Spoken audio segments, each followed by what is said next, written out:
The day begins before you do. A pale blue glow spills across the room as the phone on your nightstand hums to life. You haven't even moved, yet the world has already found you. Messages, updates, reminders, tasks, each one a gentle tap on the shoulder, whispering that you're late for something you never agreed to. You sit up, half awake, half drained, feeling that quiet heaviness behind your eyes. It's not ordinary tiredness, it's the kind that sleeps beside you, wakes with you, and follows you into the shower. Outside, the city is already breathing fast. Horns echo, screens flicker through cafe windows, and faces blur past in the race to arrive somewhere no one ever truly reaches. Everyone moves, everyone functions, yet the air feels heavier than it should, as if every breath carries invisible weight. We call it being productive, being responsible, staying driven, but beneath all that motion is a collective ache, a fatigue no weekend, no therapy session, no motivational quote can fully erase. You scroll through the news, the metrics, the messages. The morning caffeine feels less like energy and more like armor. Somewhere deep inside, a question stirs. When did life start feeling like a performance you can't pause? There's no boss shouting orders anymore, no whip cracking behind your back. The pressure now lives in your reflection, the version of you that insists you can always do more, earn more, achieve more. The commands are internal now, disguised as ambition. Byung-Chul Han, a contemporary philosopher, calls this the society of performance. In earlier centuries, power ruled through fear and punishment. People were told what they couldn't do. Today, control wears a smile and tells us we can do anything. We mistake that for freedom. But Han warns that the voice pushing us forward is no longer external, it's our own. We've become both the ruler and the ruled, trapped in a cycle of self-demand so relentless that even rest has to prove its productivity. The chains of this new world aren't made of iron, they're woven from expectations, goals, and endless shoulds. They hum softly through every device, every social feed, every quiet comparison. A friend buys a house. Someone your age launches a startup. Another runs a marathon before breakfast, and without meaning to, you measure yourself against them. No one tells you to compete, you just do. The race feels voluntary, but the exhaustion feels mandatory. You tell yourself it's temporary, that once you reach stability, you'll slow down. But the finish line keeps moving. Each achievement births another target, each success another level of demand. Even leisure turns into management, tracking steps, optimizing sleep, learning mindfulness through 10-minute productivity apps. You rest, but only to perform better tomorrow. The world has trained you to confuse motion with meaning, busyness with purpose, noise with life, and yet beneath the fatigue, there's something almost sacred about recognizing it. Because to feel this tired, this hollow, means you're still aware enough to notice the emptiness growing inside the noise. It means a part of you remembers that life wasn't always like this, that existence once had pauses, that silence once had value. Maybe that dull ache behind your ribs isn't weakness after all. Maybe it's your body rebelling against a rhythm that was never meant to be human. The truth is simple, but hard to face. You're not tired because you've failed. You're tired because you've been performing without rest, in a system that never sleeps. It's not your fault that the gears keep spinning. You just forgot you're not the machine. We live in an age where ambition replaced authority, where the whip became invisible, and the word enough disappeared from our vocabulary. We believe we're free, but the invisible hand still guides every move, only now it comes from within. And so the morning ends as it began, with you staring at the glow of a screen, breathing a little faster than you should. You'll call it routine, responsibility, adulthood. But somewhere deep down, another voice begins to whisper, a quieter one, fragile but persistent. It doesn't ask what you'll accomplish today, it asks whether you'll ever stop running long enough to simply exist. A century ago, a siren marked the start of every workday. It echoed through grey factories, calling bodies into motion. Men and women moved together in tight rows, their rhythms dictated by machines and managers. Power had a face back then. It shouted orders, kept records, measured hours. You could point to it, curse it, fight it. But that world, as harsh as it was, had one clear advantage. You knew who was in control. Today, the siren has changed shape. It hides inside a small glowing screen that hums on your nightstand. Its tone is softer, almost polite, but it never fails to wake you. You no longer clock in, but the sense of duty feels the same. Somewhere between the industrial age and the digital one, obedience found a new disguise: choice. Michel Foucault, the French philosopher, once described the old model of power as a disciplinary society: factories, schools, prisons, all built to mold people into predictable shapes. The walls were tall, the rules were clear. You could feel the weight of restriction pressing on your shoulders. Freedom meant finding a way out. But that system, with all its noise and metal, slowly dissolved. It didn't disappear, it evolved. The walls came down, and something far more effective took their place: the mirror. Now, no one stands over you, demanding that you obey. No uniformed supervisor checks your attendance or scolds your lateness. Instead, the voice of authority whispers from within. It sounds just like you. It says, "You could be better. You haven't done enough. You should try harder." The commands aren't shouted anymore. They're self-issued, constant, and disguised as ambition. What used to be external control has become self-discipline so seamless, we mistake it for motivation. Byung-Chul Han calls this the society of performance. He argues that power no longer needs to coerce, it only needs to invite. We're told we can do anything, be anything, reach any height, and that sounds empowering, until you realize every "you can" quietly hides a "you must." Freedom became a checklist, potential became pressure, and self-improvement turned into an endless loop.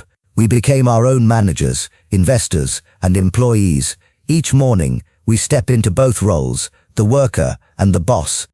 We market ourselves online, measure our worth through engagement, and optimize our lives like small businesses. You're no longer just a person. You're a brand, an algorithm, a portfolio of habits and data. The modern self doesn't rest, it updates. Even the most private parts of life have been converted into performance. The morning jog isn't just a breath of fresh air, it's a data set to upload. Meditation isn't a refuge, it's a biohacked productivity tool. Sleep is monitored, scored and graphed to prove how efficiently you rested. Even friendship has turned transactional, rebranded as networking, assigned a measurable return. We live in a marketplace of selves, where authenticity is currency and burnout the hidden tax. It all looks voluntary. That's the trap. The walls are gone, but the surveillance remains. Only now, it's internal. The prison has no bars, no guards, no escape routes. It's made of glass, transparent, bright, and inescapable, where you willingly perform under the illusion of choice. You post, you share, you update, you improve. The world applauds your productivity, and you smile, unaware that every act of optimization tightens the loop. The most powerful systems don't need to punish, they simply make you want to comply. They convince you that your exhaustion proves passion, that your anxiety means ambition.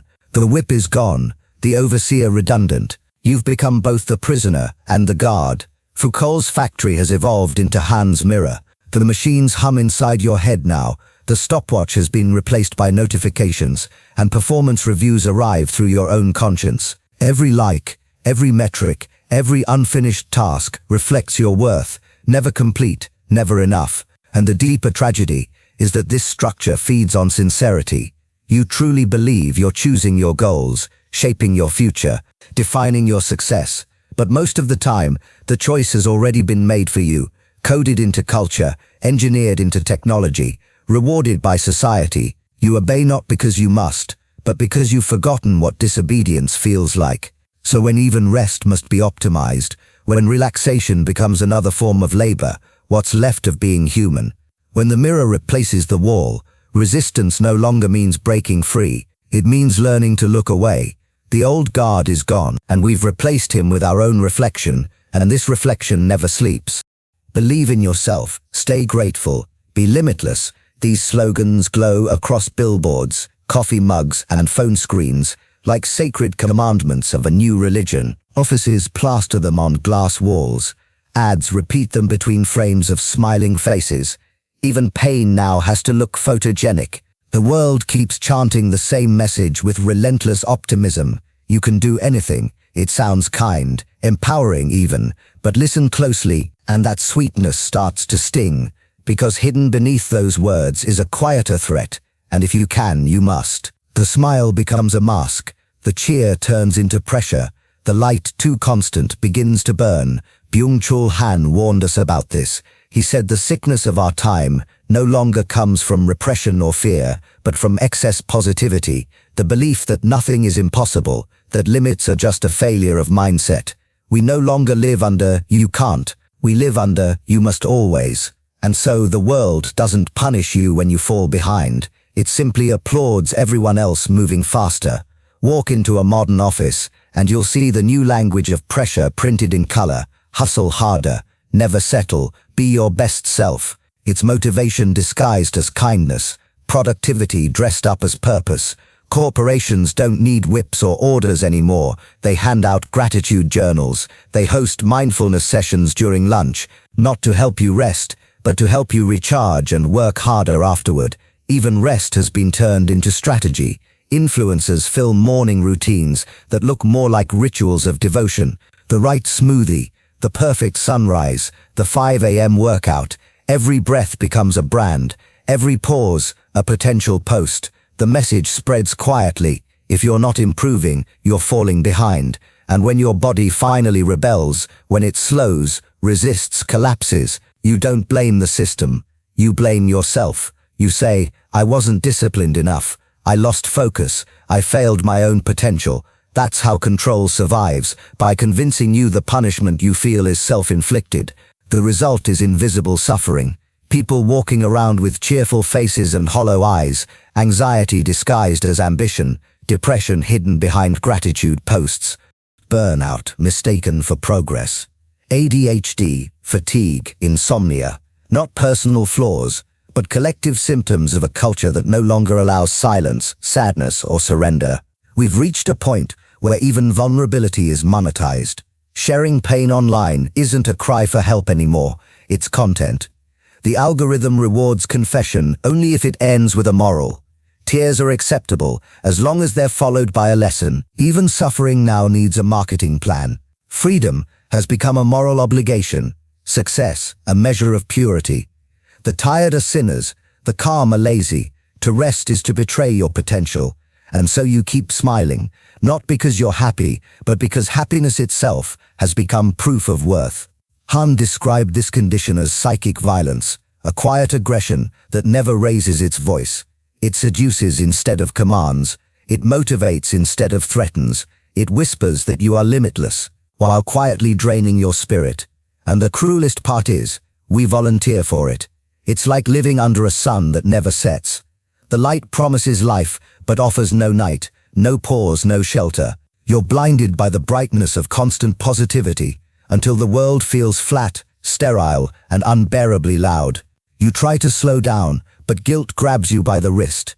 You take a break and feel unproductive. You sit in silence and feel the ache of absence, the panic of stillness. Because in a world that never stops smiling, stillness looks suspicious.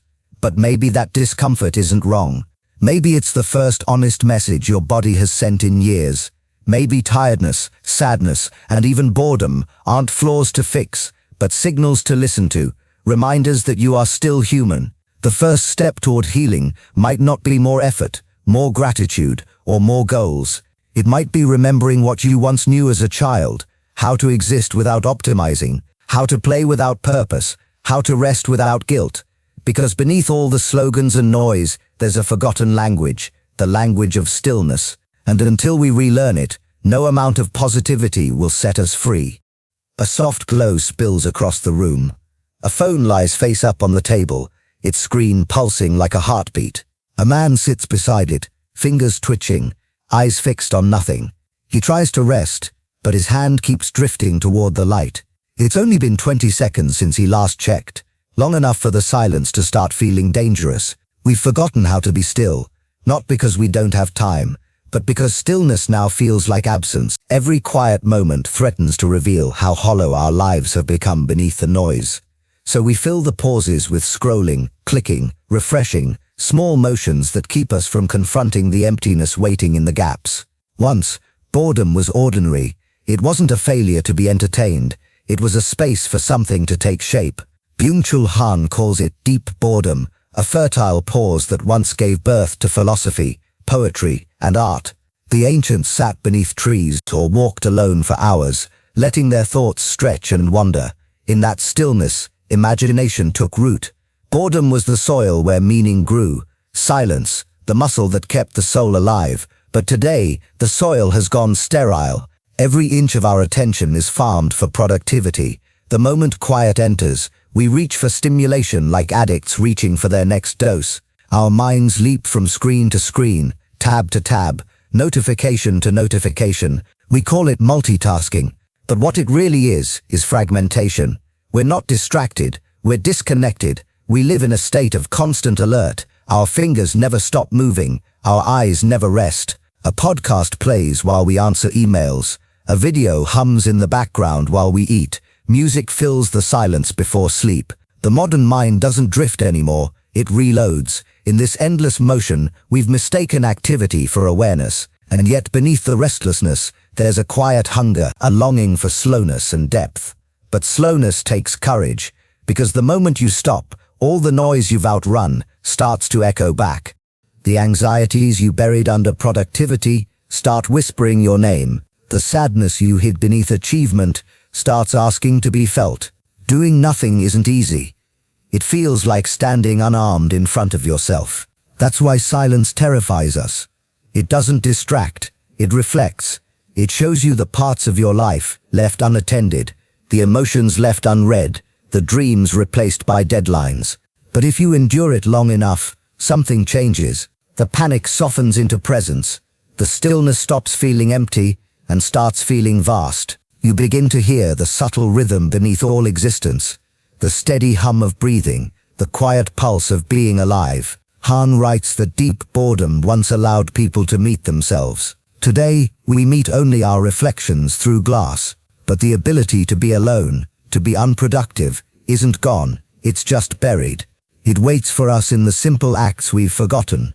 Sitting by a window, watching the rain, letting time pass without reason. Boredom, when embraced, becomes rebellion. It says, I will not perform right now. Silence becomes resistance. It says, I refuse to be available.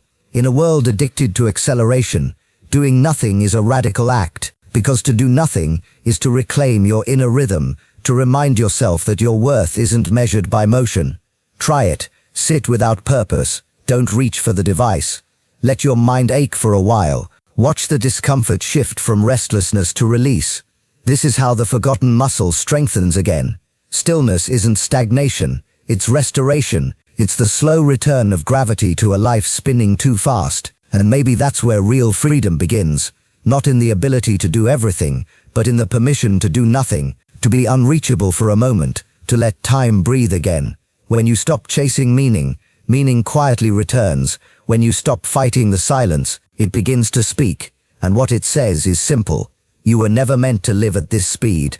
There comes a point when even ambition starts to sound like noise, when every goal echoes the same command, more, more, more.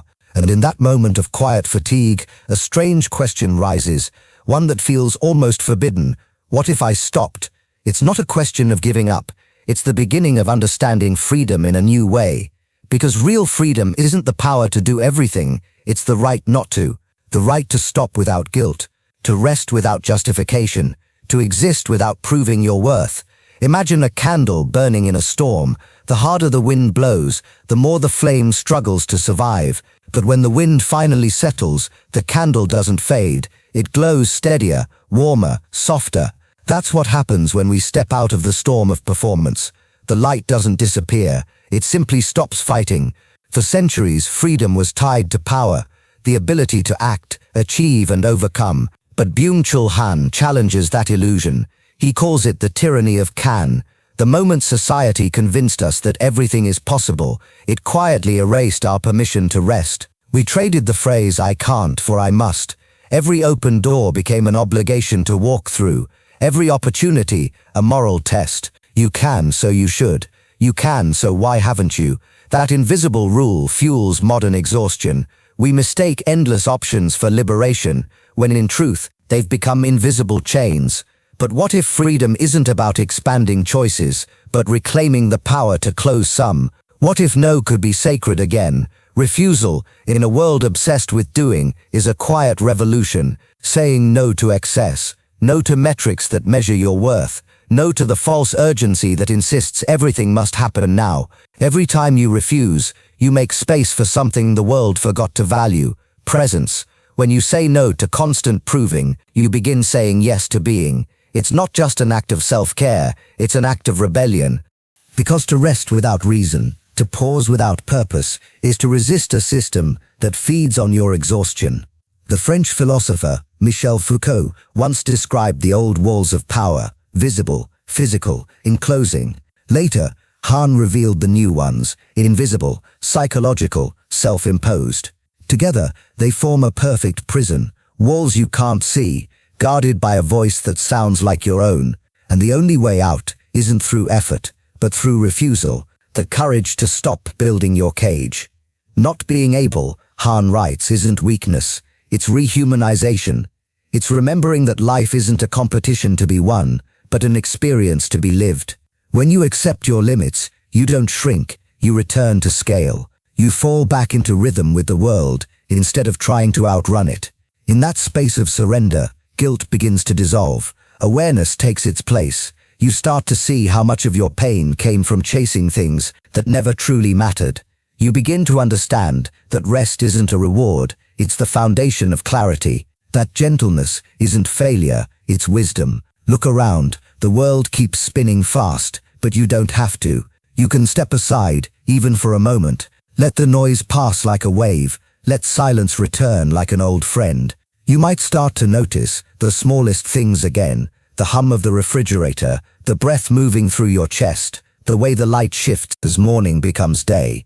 These aren't distractions, they're reminders. The journey toward liberation doesn't end in triumph. It ends in stillness, in realizing you no longer need to earn your right to exist.